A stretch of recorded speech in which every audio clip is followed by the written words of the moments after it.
illallah, la ilaha illallah, la ilaha illallah, la ilaha illallah, la ilaha illallah, la ilaha illallah, la ilaha illallah, la ilaha illallah, la ilaha illallah.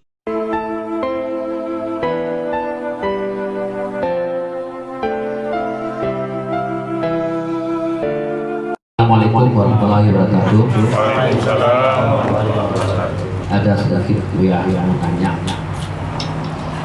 Kita dalam kehidupan sehari-hari kita kan sering suudzon, baik terhadap manusia ataupun terhadap Allah. Apakah kita suudzon kepada Allah dengan rusak akidah kita? Itu aja ya. Assalamualaikum warahmatullahi wabarakatuh. Pertanyaan daripada TUHP kita, Dewan Penasihat kita, Tengku Saidi. Apa pertanyaan jadi ujungnya? Suzon. Apakah boleh kita suzon kepada Allah? Sekarang kita tidak akan bercerita tentang boleh atau tidaknya, tetapi Allah sudah katakan begini, ana fi zanni abdi bi, aku dalam sangka budak. Kalau budak nyangka aku ini marah kepadanya, tanda aku marah sama dia. Budak menyangka aku sayang kepadanya, aku tanda memang sayang kepadanya. Budak menyangka aku benci kepadanya, memang aku benci kepadanya. Budak memang menyangka aku telah mengampunkannya, aku memang betul-betul telah mengampunkannya. Budak menyangka aku akan memberi rezeki kepadanya, aku pasti beri rezeki kepadanya. Budak akan menyangka bahwa aku memberikan makrifat kepadanya, aku pasti berikan makrifat kepadanya. Maka meletakkan baik sangka kepada Allah itu keuntungan untuk kita. Meletakkan sakwa sangka kepada Allah itu adalah kerugian besar untuk kita. Itu. Maka hanyalah orang-orang bodoh, lagi dungu alias peka serta tolol atau si toloi yang berburuk sangka kepada Allah, apapun yang terjadi sama kita. Ya, jadi bapak-bapak kita ini kadang-kadang dalam hidup kadang-kadang dapat rezeki, ya dah, kadang tidak, kadang banyak, kadang sedikit, kadang istrinya satu, kadang-kadang istrinya dua, kadang punya anak, kadang punya anak satu, kadang anak 9, seperti saya. Baik sangka aja lah sama Allah. Kalau saya tak punya anak, tanda itu yang baik kata Allah untuk saya, tak perlu diomelin pula Allah. Kalau kita anak satu, itu yang baik, yang cocok kata Allah untuk saya terima. Itu salah satu orang akan sampai ma'rifatnya kepada Allah apabila mempunyai sifat taslim, nerima itu taslim namanya.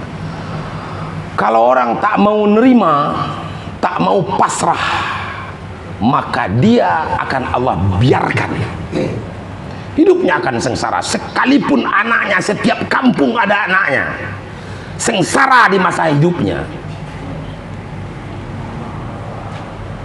sengsara hidupnya. Jangan dikatakan anak itu akan membela kita ketika kita tua, tetapi sesungguhnya anak itu adalah fitnah untuk kita. Sehingga kalau kita tawajuh, sunat hukum membaca ayat ini. Dengarkan. Ya ayyuhalladzina amanu la tulhikum amwalukum wala auladukum an dzikrillah wa may yaf'al dzalika fa ulaika humul khasirun. Dibaca-baca terus sebelum tawajuh itu.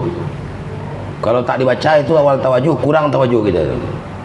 Sebelum tawajuh baca itu. Ada beberapa ayat yang lain, boleh ini, boleh yang lain. Pokoknya salah satu ayatnya itu, wahai orang-orang beriman, la tulhikum amwalukum, janganlah membikin lalai kepadamu harta bendamu, dan jangan pula membikin lalai kepadamu anak-anakmu an dzikrillah, dari ingatmu kepada Allah. Wa may yaf'al zalika, siapa yang melakukan hal seperti demikian, faulaika humul khasirun, mereka itu adalah orang-orang yang merugi. Kita mau beruntung atau merugi? Beruntung, maka rugilah kita. Jadi jangan bangga dengan anak, jangan bangga dengan harta, jangan bangga dengan kegagahan, jangan bangga dengan ilmumu, jangan bangga dengan tampan dan cantikmu, jangan bangga dengan tinggi semampai badanmu. Tak perlu itu kamu banggakan. Kalau kamu bangga dengan kejumbanganmu, bukankah Allah itu Maha Jamil? Kalau engkau bangga dengan kekayaanmu, bukankah Allah itu Al-Ghani, Maha Kaya? Tak terbilang kaya Allah. Maka su'zan kepada Allah itu, kalau dibikin hukumnya lo udah jelas haram ya, haram. Tapi itu adalah perbuatan yang amat sangat tolol. Nah ini saya contohkan satu kaji ya, satu tanya orang sama Buya, Buya bagaimana caranya istighfar Buya? Saya tunjukkan cara istighfar. Ini penting banget nih, penting. Istighfar tuh boleh kapan dihentikan? Berapa kali kita istighfar? Bagaimana cara istighfar? Ya istighfar itu artinya kan minta ampun tuh, saya bilang. Ya, artinya kita bertobat kan? Iya. Nah, kalau bertobat syaratnya yang pertama timbulkan penyesalan dalam hati itu. Oh, itu. Kalau tidak ada la taubata illa lindadam. Tidak ada taubat kecuali bagi orang yang menyesal. Kalau tak ada rasa penyesalan belum taubat namanya. Nyesal kita kaki salah melangkah, tangan salah menjangkau, mata salah melihat, telinga salah mendengar, otak salah berfikir, ya enggak? Kulit salah berpakaian. Dah pokoknya udah salah aja sih, taubat, nyesal sekali. Sudah minum mabuk, sudah bertua, segala macam. Nyesal. Sesudah menyesal, yang kedua, berjanji tak akan mengulangi. Ya Allah, saya janji tak akan mengulangi lagi dosa-dosa itu ya Allah. Nah, yang ketiga, letakkan dalam hati ungkapan qalbu, mohon ampun aku Allah atas dosa-dosaku. Baru dibaca dengan lidah, astaghfirullah, astaghfirullahaladzim. Atau saya ulang, semuanya boleh. Astaghfirullah, boleh juga. Astaghfirullahaladzim, boleh juga. Astaghfirullahaladzim wa atubu ilaih, boleh juga. Astaghfirullahaladzim alladzi la ilaha illa huwal hayyul qayyum wa atubu ilaihi.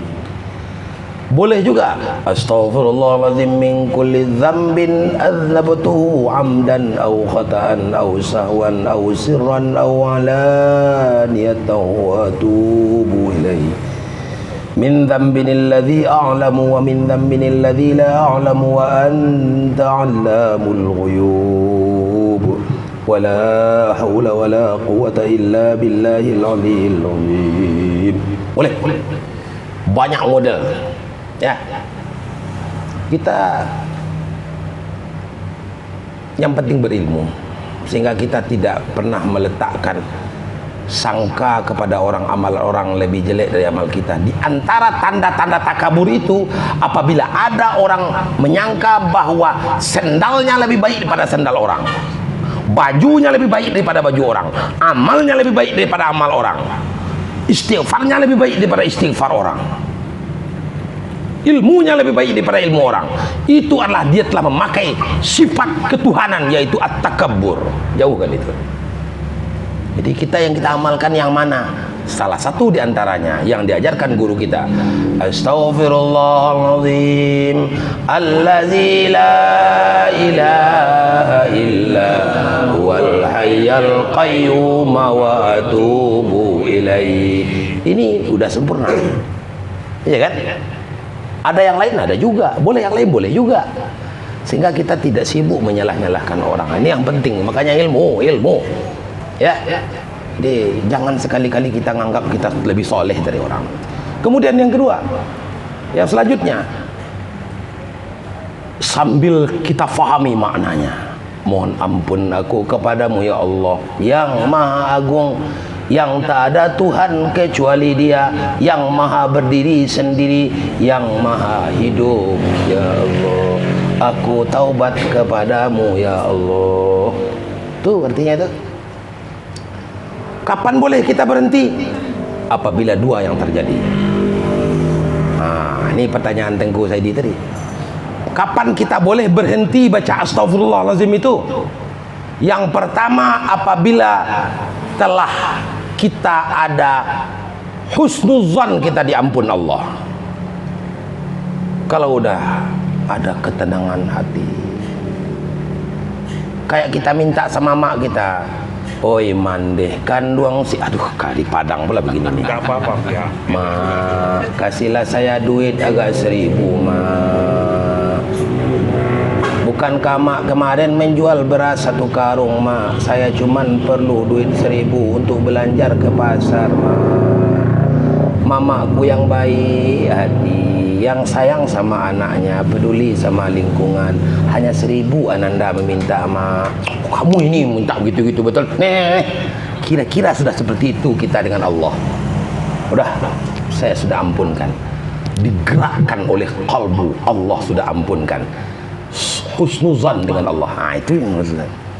Kalau sudah husnuzan kita dengan Allah, sudah zan kita dengan Allah bahwa kita telah diampuni Allah, baru berhenti kita baca astagfirullah.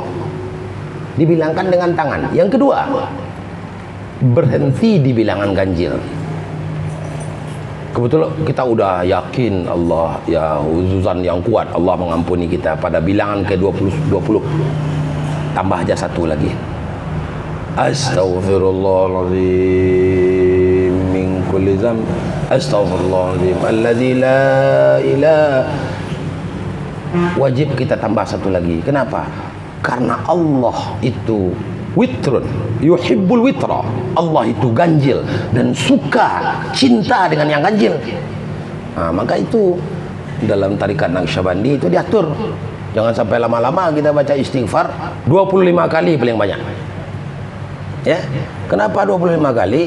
Itu sudah faktor, masa lama betul Allah mengampuni kita. Sedangkan 1 kali aja kita beristighfar sama Allah. Allah itu wasi'ul maghfirah, luas ampunannya. Dosa kita palingan sebesar lautan Barelang, Selat Melaka. Tapi ampunan Allah lebih luas dari langit dan bumi. Jangan khawatir dengan ampunan Allah. Yang penting janji takkan mengulangi. Ya tak? Ampun ya Allah.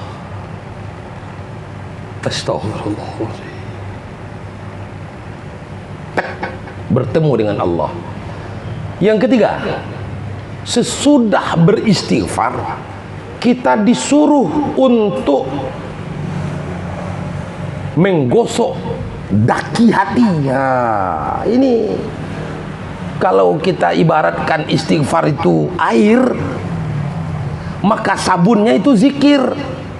Itu maka tak ada arti kita beristighfar kalau tak zikir. Astagfirullahaladzim, astagfirullahaladzim, astagfirullahaladzim. Disiram aja air ke kain yang kotor. Memang kena basah dia, tapi tak pakai deterjen. Maka dikasihlah deterjennya, ditarik, ditahan napas, dipandang jalan zikir. La ilaha illallah, la ilaha illallah, la ilaha illallah. Itu la ilaha illallah, la ilaha illallah. Zikir sesudah istighfar itu diibaratkan seperti sabun, deterjen, daya, rinso ketika kita mencuci baju. Makanya orang selesai istighfar apa lagi? Berzikir. Itu caranya. Itu kira-kira ya.